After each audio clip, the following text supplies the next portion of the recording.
Selamat pagi, Assalamualaikum warahmatullahi wabarakatuh. Hari ini Bapak akan menjelaskan sedikit tentang perjuangan bersenjata.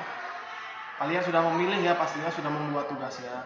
Jadi kita mulai saja. Hari ini kita bahas perjuangan bersenjata yang terjadi antara tahun 1945 sampai 1949. Ini yang pertama ya. Yang pertama adalah pertempuran 5 hari di Semarang.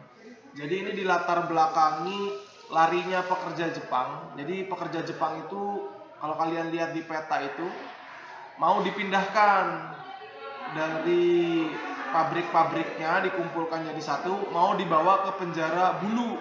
Tuh, pekerja-pekerja Jepang itu kan setelah Perang Dunia II Jepang sudah menyerahkan.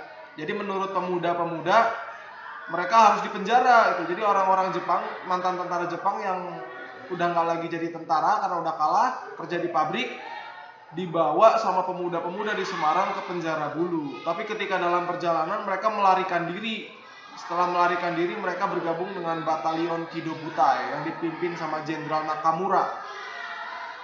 Nah, karena inilah kemudian terjadi aksi tembak-menembak. Di saat yang bersamaan ternyata terdapat isu kalau sumber air yang ada di reservoir Siranda, kalau kalian lihat di peta itu ada di titik warna merah ya. Di reservoir Siranda itu adalah mata air lah istilahnya buat warga Semarang itu diracun karena banyak warga sakit. Akhirnya dikirimlah Dokter Karyadi untuk meneliti kebenaran kabar tersebut. Pergilah Dokter Karyadi ke reservoir Siranda. Ternyata Dokter Karyadi ketembak sama Jepang. Ini membuat rakyat Semarang marah dan akhirnya mengobarkan perang antara tanggal 15 sampai tanggal 20 Oktober tahun 1945. Ini akhirnya berakhir dengan damai ya, karena Jenderal Betol dari pihak sekutu, Ketua PPKI Kasman Singodingmejo datang ditambah dengan Jenderal Nomura. Mereka berunding, akhirnya pertempuran 5 hari di Semarang diselesaikan. Ini di Semarang. Kemudian di Surabaya 10 November ya. Kalian pasti sudah tahu ketika kita nonton di film. Ini disebabkan oleh tewasnya Brigjen Malabi. Brigjen Malabi ini adalah pimpinan AFNI, pimpinan tentara Inggris yang ada di Indonesia, yang di Surabaya pada saat itu, tertembak. Ini mengakibatkan pemerintah sekutu, Jenderal Sir Philip Christison, memerintahkan rakyat Surabaya untuk meletakkan senjata dan mengangkat kedua tangan di atas kepala sebagai tanda menyerah. Ini bentuk penghinaan. Akhirnya pemuda Surabaya pada saat itu ya, arek-arek Surabaya ya, itu kemudian mengobarkan perang. 3 minggu ini perang. 3 minggu itu korbannya hampir 200.000. Menurut catatan sipil di Indonesia 160.000. Tuh, tapi diperkirakan lebih dari 200.000. Meskipun kita kalah di sini, tapi upaya kita mempertahankan Surabaya selama 3 minggu itu membuat semangat ini pantas untuk kalian kenang, kalian ingat. Tuh, arek-arek Surabaya. Saat itu pahlawannya Bung Tomo, karena Bung Tomo lah yang mengobarkan semangat kaum muda. Ini kalian bisa lihat sebentar transkripnya pidatonya Bung Tomo ya.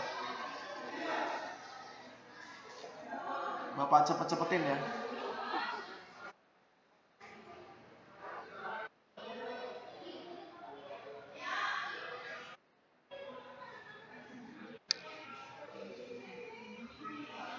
Gara-gara pidato Bung Tomo inilah pemuda-pemuda Surabaya terbakar semangatnya. Makanya sekarang 10 November diperingati sebagai Hari Pahlawan.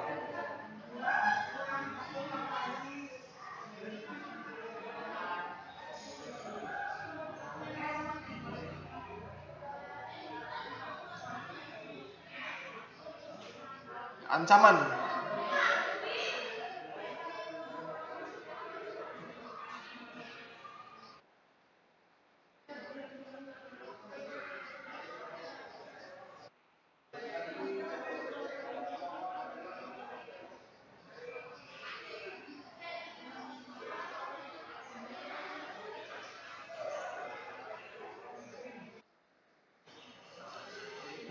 Oh.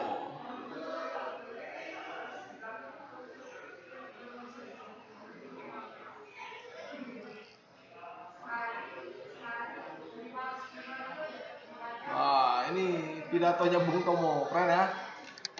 Lanjut lagi, ini Palagana Ambarawa ya.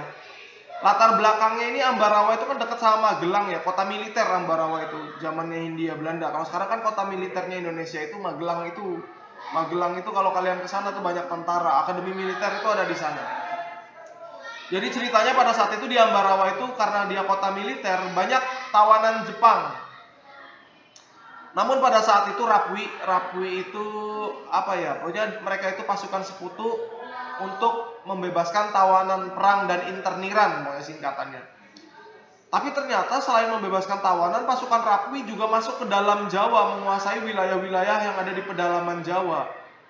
Salah satunya Ambarawa ini pengen dikuasai juga, padahal posisinya strategis. Ditambah Kolonel Isdiman pada saat itu anak buahnya Sudirman tertembak. Ini yang kemudian membuat Sudirman mengambil alih perang di Ambarawa, kemudian dia serang Inggris. Kalau kalian cari artikel di internet, ini adalah salah satu pertempuran paling memalukan bagi Inggris. Karena Inggris yang merupakan pemenang perang dunia II ya. Jadi tentara Inggris yang berperang di Ambarawa, ini mereka yang dibawa dari Jerman setelah mengalahkan Nazi Hitler yang ada di Jerman. Ternyata di Ambarawa kalah sama Jenderal Sudirman. Jenderal Sudirman pada saat itu menggunakan strategi supit urang, jepitan udang. Ini strategi infanteri, strategi gerilya yang masih dipelajari oleh pasukan infanteri sampai hari ini. Pada saat itu Indonesia meninggal 2000 orang. Inggris hanya sekitar 100 orang. Tapi ini satu-satunya pertempuran di mana Indonesia berhasil menang perang. Tuh makanya nanti Jenderal Sudirman, Kolonel Sudirman pangkatnya cepat naik jadi jenderal. Tuh, Ambarawa diingat. Terus ada lagi Medan Area. Nah ini pertempuran yang terjadi di Medan. Ini awalnya itu sebenarnya gara-gara orang sipil pakai lencana merah putih. Ya lencana kayak gini nih merah putih. Nah ternyata disuruh dicopot ketika mereka masuk ke hotel itu.